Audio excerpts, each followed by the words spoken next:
For weeks, the activists behind the movement to cancel Canada Day told us it wasn't about canceling Canada, just about a more muted approach to the holiday of celebration for this country.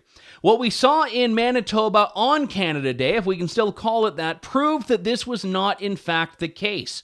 A shameful display as an activist mob took down the statue of Queen Victoria and later took down another statue of the reigning monarch, Queen Elizabeth II, all steps away from Manitoba's legislature.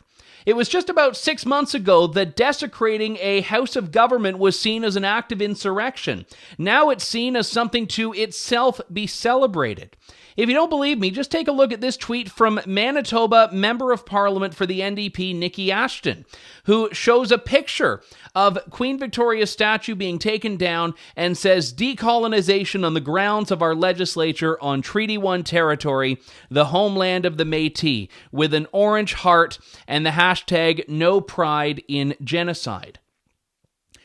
As is the case of pretty much anyone who's lived in a time before now, Queen Victoria's sin is that she doesn't cut the mustard for 2021's standards of how a historic figure should be. But what's the excuse for Queen Elizabeth? She's not even a historic figure. She is the reigning monarch. She is the current head of state of Canada, the Queen of Canada.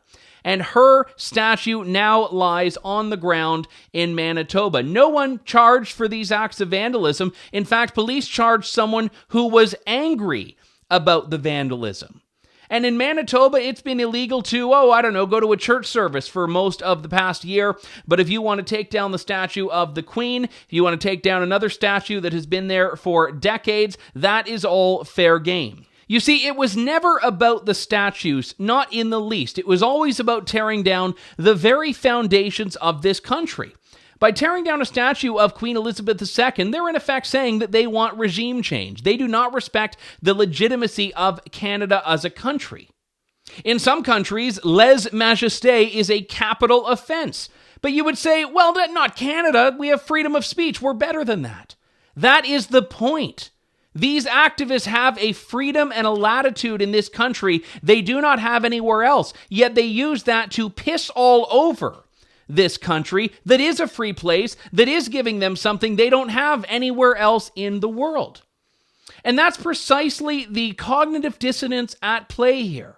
These people have no idea how great a country Canada is. When the activist mob can go around and tear down statues with impunity, including ones that cut at the very fundamental identity of what Canada is today, not just what Canada was historically, we cease to be a country that values or even acknowledges the rule of law.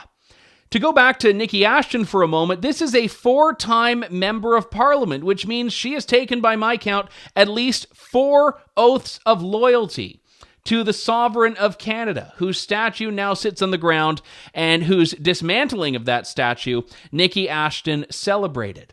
So was she lying when she took those oaths, or has she simply changed her mind? Either way, it doesn't seem too becoming of a Member of Parliament to be in office based on an oath taken dishonestly or an oath that has since been recanted.